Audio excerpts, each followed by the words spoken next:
we're going to go ahead and explore how Premiere handles moving, copying, and deleting assets. Here in my project window, I have some assets, and we've organized these into bins based on the content. And what I would like to do is I'm going to quickly build a sequence. So I'm just going to grab some still images. We'll drag these into the timeline, which will automatically create a sequence for us. The sequence name is going to be generated from the assets that I've brought in. Now, to continue staying organized, I'm going to grab this sequence and drag it into my sequence bin. I want to make sure that everything is in the area that I expect it to be. And we'll go ahead and we'll rename this file by right-clicking and choosing Rename, and we'll just call this Harbor Seals. As you can see, as soon as I rename the sequence in the timeline is also going to be updated and renamed, as well as the program monitor. Now what we'll do is we'll go into our video bin, and we've already made a seal sub bin. Not all of my files are showing up, and that is because I am still in my search results. If you want to see everything, you'll have to click X to get out of your search results. And now if we open our video seal bin, we can see all of the seal assets. I will change into my icon view, and let me just drill into the same bin, videos, and then we'll go into seals. And now that I am in an icon view, I can hover scrub and preview these and find the clips that contain the harbor seals. Some of my clips contain sea lions, so I only want the clips that have the harbor seals. What we're going to do is we're going to double click on one of these clips, which will open it in the source window, and we can scrub through the content in the source window. And I'm going to go ahead and just quickly set some in and out points. So I'll get to the area where I want to specify my in point, and I'll click I to set an in point, and then we'll just scrub down the clip a little bit and get to the spot where we want to set our out point. And let's click O to set the out point. Now that I've set the in and out points, I'm ready to add this section of the clip into my timeline. There are several ways to do that, but for right now I'm just going to grab this from the source monitor and drag it into the timeline. And as you can see, it's now been added into my timeline. What I want to do is I actually want to grab a different portion of this clip. This clip is about 10 seconds long, and let's just assume there's another section of this same clip that we want to use in our project. So what I'm going to do is I'm going to duplicate this video clip, and that can be done a number of ways.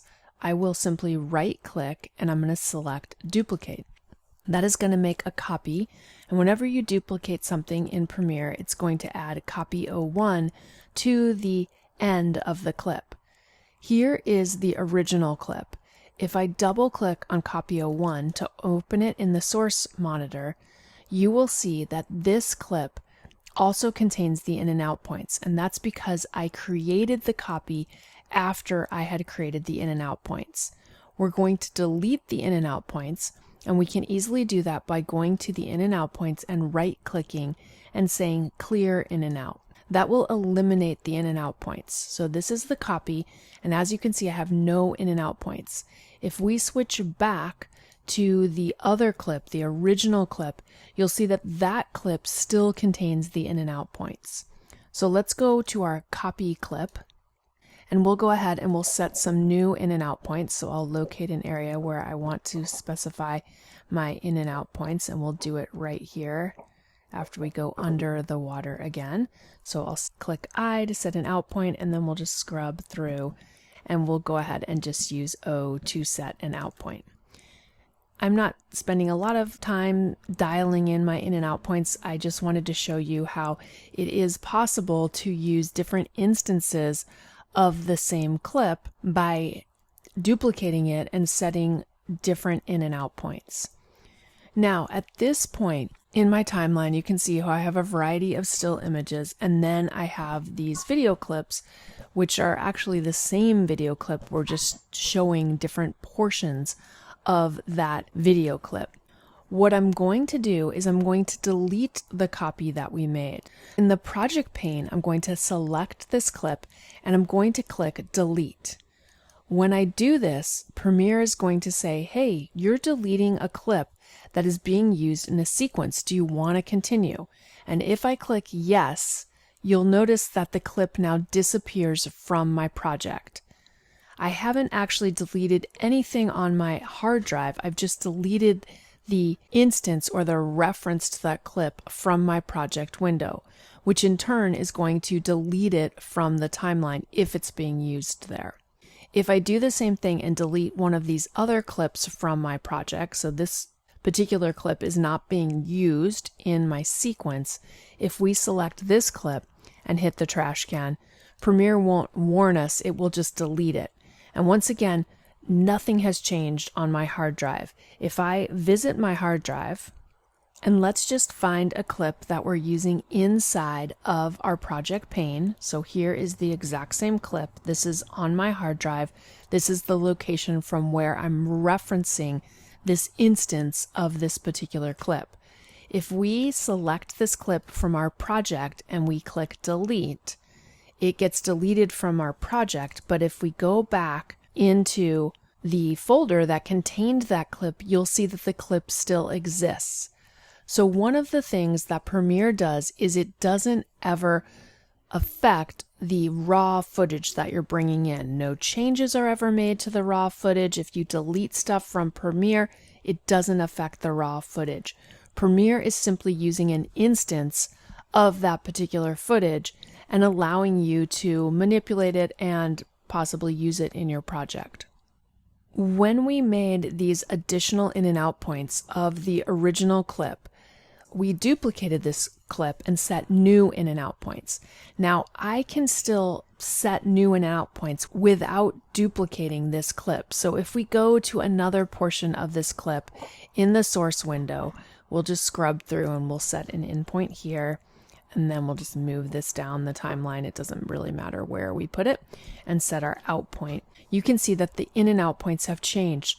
The clip that already exists inside of my timeline is not impacted. We've already set this clip into our timeline. So at this point, if I grab this clip and drag it in, you will see that I'm just referencing the exact same clip. I've just set new in and out points of the same clip. This is another way in which you can work with your video assets. I personally prefer to make duplicate copies because I find it easier to manage my in and out points when I'm keeping a reference of that particular item. But there are always ways that you can alter the in and out points. You can still edit these clips. You're not married to any of these changes. But I did want to show you in regards to keeping your project nice and tidy, especially if you have a longer video clips that you're going to want to be pulling different sections from to use in your sequence. You may want to create a duplicate before you specify new in and out points.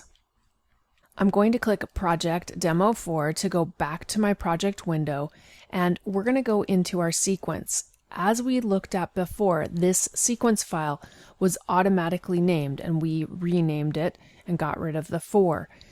Sequences are your project as you've set them up. So here's this project. I have these 4 still images, and then I have 2 instances of this video clip. Let's just pretend that I worked really hard on this and I am ready to make some different alterations. Maybe I want to do a different take, or maybe it's just the end of the day and I want to be able to save this.